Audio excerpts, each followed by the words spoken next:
My, what you have in that little box there? To coin a phrase, doom. Hey, welcome back, knife nerds. Everyday care people, it's your boy, the Big Canucker, and I had to quickly make this video before this thing went away. Oh, I haven't had a chance to carry this for a crazy amount of time. I put it in my pocket for a day, but I knew right away as soon as I got it, it just wasn't for me, and I ended up trading this, or actually trading a Sosby knife spike for this, and I thought I did all right because this is a absolutely feature-laden knife that, for the amount of money that this thing costs, I think is a really, really excellent deal if this is what you're looking for. And this is kind of a tactical knife. This is the LE1 by Lion Steel. I don't know how else to say this, then this is a tactical knife. This, I suppose, could be used as an everyday carry, but I think if you pull this out of the office, you're going to have Gladys in the corner fainting, or perhaps, you know what, a Karen or a Chad going over to the human resources and saying, hey, that guy in the corner's got a murder weapon in his pocket. And, well, you know what, you wouldn't be wrong. So let's kind of go over this here for a little bit.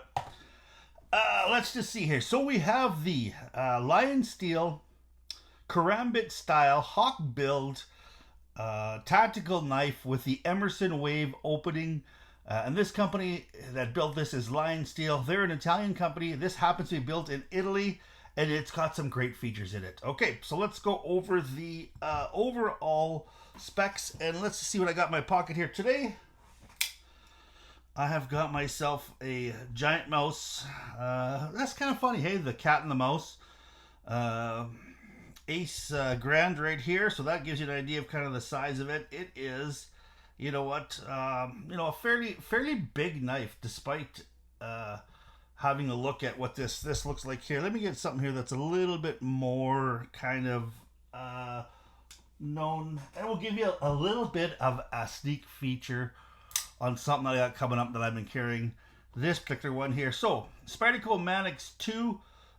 You can see that it is very similar size in that, but it is an entirely different knife than that. So let's kind of go over the good old specs on this thing here. All right, so blade length is 3.23 inches, so it's, it's under that 3.5. Especially if you've got laws out there that forbid you from having a larger than 3.5 inch knife. This beats it, 3.23.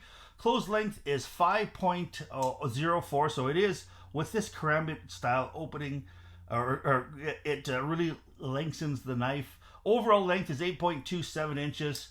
Now the width of this blade happens to be 4 millimeters, so it is a nice big thick chunk of CPM MagnaCut stainless steel, and that's part of the reason why I got this. Is I want to try a knife with MagnaCut. That seems to be the latest greatest thing. I was going to sharpen this. I mean, this is that's another thing we'll have to go over with that, but I wanted to sharpen it. I wanted to see what kind of edge holding ability on it, but when I got the knife, I just decided it just wasn't for me at all. It is a frame lock. Now this is a pretty neat system here. This is actually aluminum. It's not made of titanium. This olive green here is actually titanium. Now it is an integral or integral, whatever you want to say. It is machined from one solid piece of air crate graft aluminum, I think is what it is.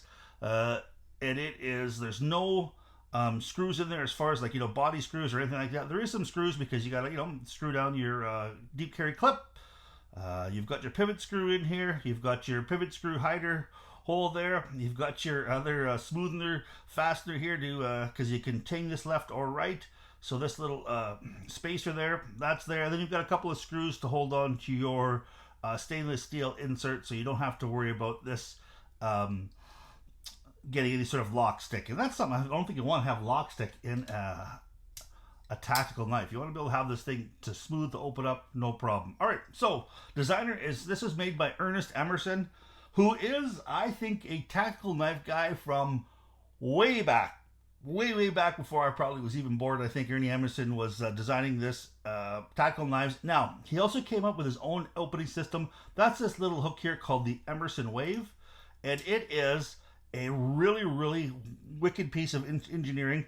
Now, I don't have time to get out my camera and do a bunch of angles to show you how this thing's coming out of the pocket. I did flip it a couple of times and it works excellent. But basically, what it is if you've got this in your pocket like this, and let's just pretend this is, instead of saying flat, it is up and down.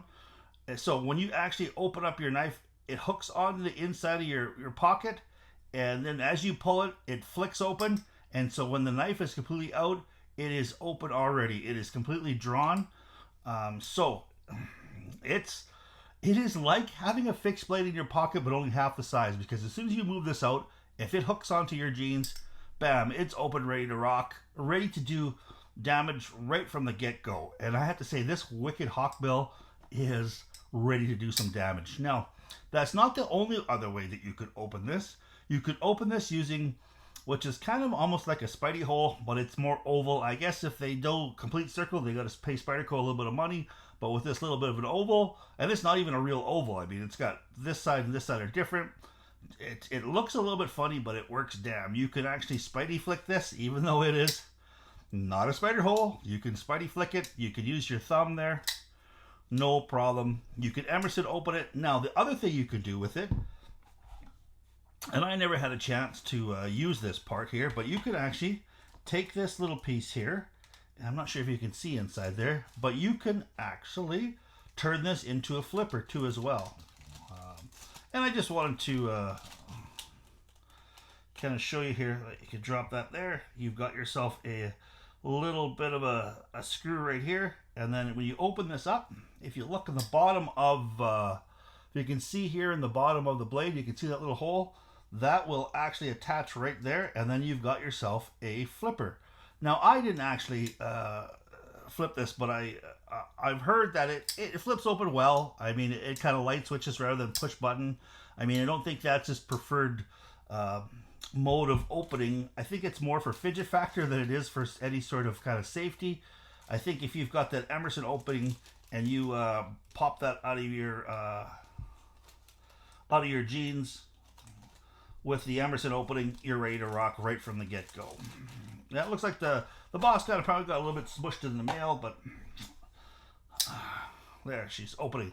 Now it is left hand, right hand carry, tip up only. There is no tip down carry on there, despite having this little bit of a thing here.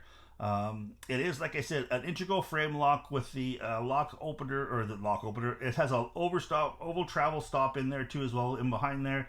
And it has a stainless steel insert, so you don't have any sort of lock stick whatsoever. There is some nice jimping here on it, and you can see that this knife here probably was tossed in a stone, because it is a stone wash blade. I wish more knife manufacturers do that. Now, if you're going to have a survival knife, you're going to want to have a spine that's nice and sharp, say, to be able to do your fire steel and stuff like that. But when you're dealing with knives that go in your pocket that you have to bump your keys on here or there, or your hands in there, I like the fact that every edge on here is chamfered and nice and smooth, including the jimping. I mean, the jimping is effective without tearing the hell out of your hands. I would imagine if you had a pair of gloves, it would be even more effective. I mean, it is a little bit slippery, but it feels oh so nice in the hands, as far as the chamfering. But let's have a look at some of the things that I think are reasons why I don't think I would want to carry this at all. Is it's not very comfortable. And maybe it's not very comfortable for my hands. I've got kind of double XL hands, but when I try to put my hand in there, it doesn't fit. I mean, it gives you that little bit of an edge here. There's a couple of spots here. I mean, it's got a good 3-fingered, and you want to put your finger, your pinky in the crabbit hole, but that's just not very comfortable either. I mean, there's a really kind of a big gap here. It's not comfortable. I mean, if you're going to use a knife like this, the only way this karambit hole gives you a little bit extra reach, I suppose. Like if you're in a life or death situation, reach can save your life. If you can get him before he gets you, well, then that gives you a little bit extra reach here, being able to to get back. But when you actually have to use that, I don't like the way that makes my hand feel. Not at all. Not comfortable whatsoever. Now, I suppose that you can, the reverse grip is a little bit better, but still, I mean, it's not comfortable. I mean, it's a little bit more comfortable this way, but it is not very comfortable at all. Uh, and this is just kind of stuff that I noticed, and perhaps I would get used to it, but I don't think so. The other thing that I think is a knock on this knife is the fact that it is very, very slick. Now, if you're going to have yourself a tactical knife and you're going to use this to save your life, you want to have every sort of advantage totally. I mean, you're going to want to put this in your pocket, and when it hits your hand, you want to make sure that nobody's able to take this out of your hand or anything like that. And it is crazy slippery, this aluminum finish. I can see maybe why they use aluminum over titanium. Maybe it's a money savings thing. Maybe they've got some really good reasons why they're using aluminum over titanium. Cost savings. I mean, this particular one here on, say, Blade HQ is, or Knife Center, is $174.95 US. I don't know what they are in Canada. Probably a little over $240 or so. But in the US, they're $174. This particular model without the, because it'll also come in a DLC coated. It comes in orange, or it comes in red. It comes in all sorts of different colors. This one happens to be the olive green. At $175. I think that's, for what this is: Magna Cut, removable flipper tab, Emerson opener, integral knife. Because the engineering on that is crazy hard. It's not like, you're just doing two scales and slapping them together. You've got some really good machining that needs to go down there. And I mean, overall, the fit and finish, the machining on this is excellent. I mean, I think Line Steel makes a great product. I think the SR24 stuff like that, that's integral. I'd love to have one of those, but this one is just not for me. I'm not a tactical knife guy. I've always vowed that if I were to get into an altercation, I always have a knife in my pocket. It would never come out. That's kind of been my thing about it. I suppose, I guess if I had to, save my wife's life or something like that, I might take it out of my pocket. But other than that, it stayed in my pocket because knives are tools and not weapons for me. And now, that's the other thing I don't understand about this. I don't know if this thing would have an issue coming across the border because it's not really a gravity knife, especially I'm not gonna call them dumbasses, but these dumbasses at the border are even going after flipping knives, calling them gravity knives or no, automatic knives. And I'm like, oh my goodness, guys. So this one doesn't have the removable flipper tab. So is it safe? Yet this thing coming out of your pocket with this opener is ready to rock right from the time you pull it out. It's ready to rock. So, I mean, if you've got a flipper, you got to pull it out, flip it, and then you're ready to rock. This one, you pull it out, you're ready to rock. A fixed blade, you pull it out of your pocket, you're ready to rock. I don't get that. It just does not compute in my little brain. But needless to say, if you're a tactical guy and you want a feature-rich knife and you want to give this a go, by all means, give her a go. But I don't think this is a great EDC, and for my double XL hands, I just don't find them very comfortable whatsoever. I mean, it's not too bad if you're using it like this. I mean, if you're using this as part of the handle, it's still a little bit kind of... the only way it's really comfortable in my hand, it just seems like it's a little bit too forward heavy for me. I mean, if I'm going to do some cuts with it and stuff like that, it's just, see, now I put my hand here to kind of get that tight in work, and then I've got to deal with this Emerson opener. It's a very specific model for a very specific customer, and if that's what you like, you're going to absolutely love this. But for the rest of us, I think it's kind of a pass. The other thing too is the sharpening, the karambit. That's what I wanted to say. Like, you can use, let's just say, you probably could use a KME to sharpen this, but it'd be a little bit of a pain with the wider stones on it. You want to use something like probably maybe some croc sticks that are rounded, or even you might even want to use, let's just say, a Spyderco sharpener, like the Spyderco V sharpeners, stuff like that. We've got the thinner triangle stones that might work a little bit better for this, but I think on the kind of the KME, I think it's a little bit harder to do with this really, really bad hawk blade. So this one here was a catch and release. I got it, put it in my pocket for a day, and just decided it's not for me.